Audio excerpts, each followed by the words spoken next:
प्यारे साथी और मित्रों, आप सभी का एक बार फिर से स्वागत है मेरे चैनल सुजाता के में। तो चलिए, अभी मैं लेकर के आई हूँ सोशल साइंस, जो कि 7 तारीख को एग्जामिनेशन हुआ था शिफ्ट 3 में, यानी कि 10 AM से 12:30 PM का।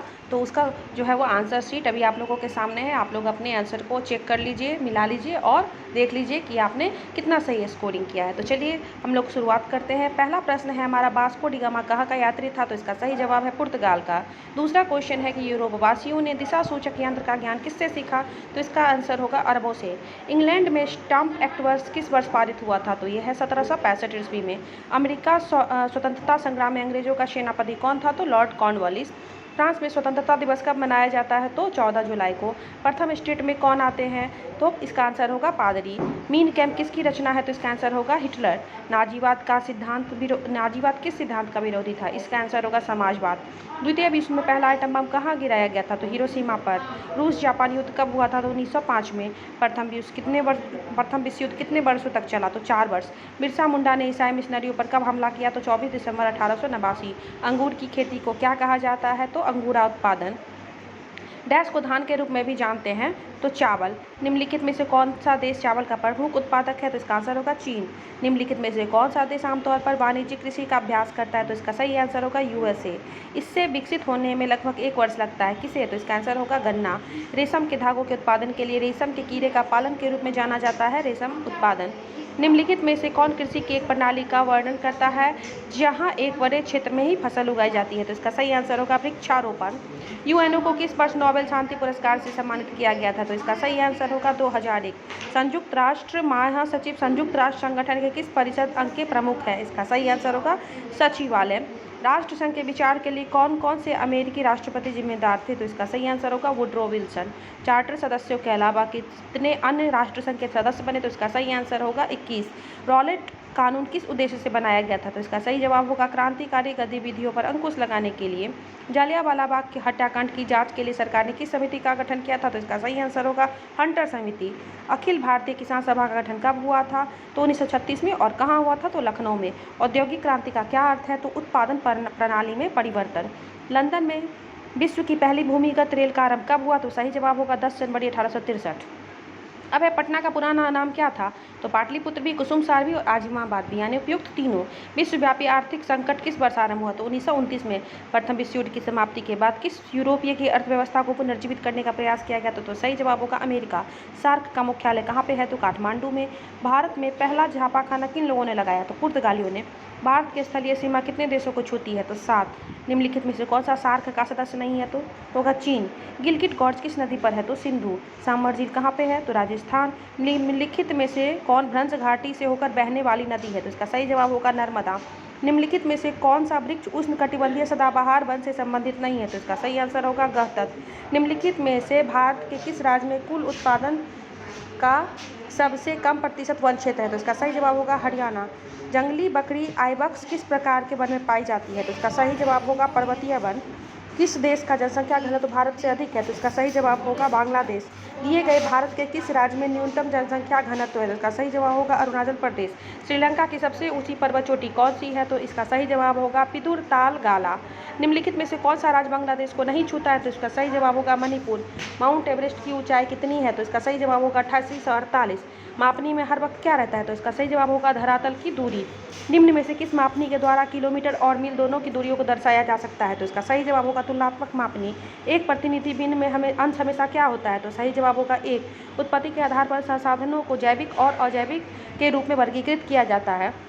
डैश वे संसाधन है जिसका सर्वेक्षण किया गया है और उसकी गुणवत्ता और मात्रा के उपयोग के लिए निर्धारित की गई है? तो इसका सही जवाब होगा विकसित संसाधन। राजस्थान राज्य सौर और डैश ऊर्जा के लिए बहुत अच्छी तरह से संपन्न है, लेकिन जल संसाधनों की कमी है। तो इसका सही जवाब होगा विंड। भूमि जो 1 या 1 से कम किमी वर्ष के लिए खेती के बिना छोड़ी जाती है, उसे हम लोग वर्तमान प्रति के रूप में जानते हैं। दुनिया के पानी का कुल मात्रा 96.5% डैश के रूप में मौजूद है, केवल 2% डैश के रूप में मौजूद है। इसका सही जवाब होगा महासागर और मीठे पानी। भारत में ताजी पानी का प्रमुख स्रोत क्या है? तो इसका सही जवाब होगा भूजल। पानी की कमी क्या है? तो इसका सही जवाब होगा पानी की कमी एक क्षेत्र के भीतर पानी के उपयोग की मांगों को पूरा करने के लिए पर्याप्त उपलब्ध ताजे पानी के संसाधनों में कमी।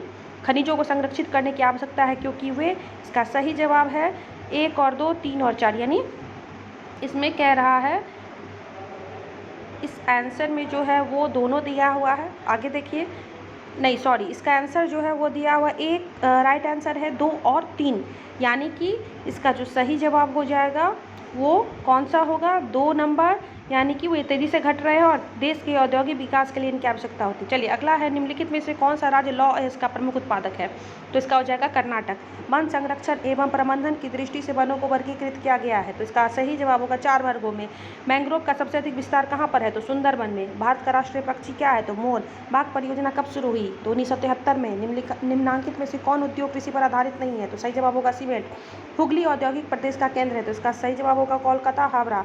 भारत में तांबा गलाने का आधुनिक कारखाना सबसे पहले कहाँ खुला, तो इसका सही जवाब होगा घाटशिला। चीनी उत्पादन में अग्रणी राज्य कौन सा है, तो इसका सही जवाब होगा उत्तर प्रदेश। इनमें कौन परिवहन का मार्ग नहीं है, तो सही जवाब होगा पर्वत शिखर। निम्नांकित में से कौन प्राकृतिक संसाधन नहीं है, तो सही जवाब होगा नगर। 2011 की जनगणना के अनुसार बिहार में प्रति वर्ग किलोमीटर जनसंख्या का घनत्व क्या है, तो सही जवाब होगा 1106 व्यक्ति। पंजाब में भूमि निम्नीकरण का मुख्य कारण क्या है, तो इसका सही जवाब होगा अधिक सिंचाई।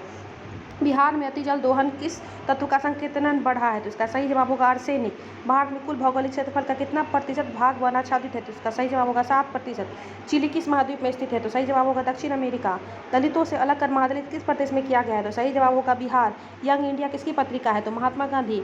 कम्युनिस्ट शासन व्यवस्था किस देश में है, तो चाइना में।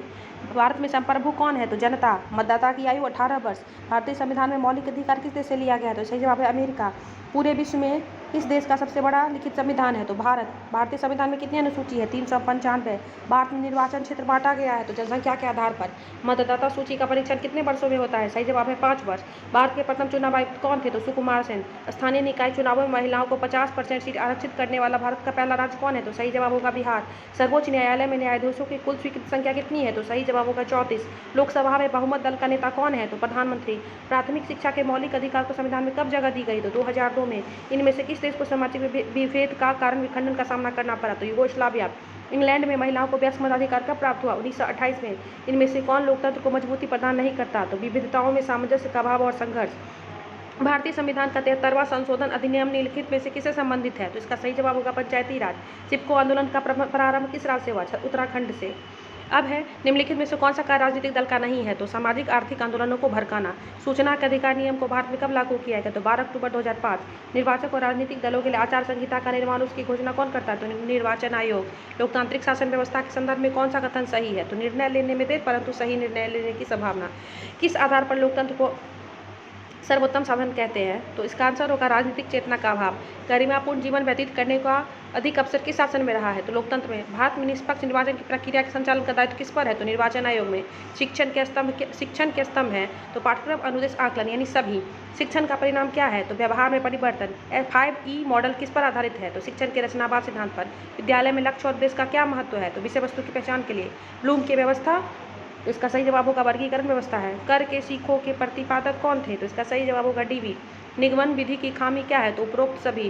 कार्यभार विधि महत्वपूर्ण चरण है शिक्षण अधिनियम प्रक्रिया में, कहा ये डगलस ने। पाठ योजना प्रक्रिया क्या है, तो इसका सही जवाब होगा उपरोक्त सभी। हार्वर्ड अधिगम में एक चरण है, तो इसका सही जवाब होगा संबंध। सूक्ष्म शिक्षण आधारित है, तो इसका सही जवाब होगा सही शिक्षण कौशल। अनुदेशन से कौन से उद्देश्य की प्राप्ति होती है, सही जवाब ज्ञानात्मक। पुनर्बलन कौशल का उपयोग किया जाता है, सही जवाब होगा छात्रों के उत्साहन और अधिगम रुचिकर, यानी ए और बी दोनों। कक्षा का पारिस्थितिकी तंत्र इस पर आधारित होना चाहिए, सही जवाब है प्राकृतिक तत्व। कक्षा के भौतिक वातावरण को बढ़ाने में भूमिका होती है, सही जवाब है छात्रों को।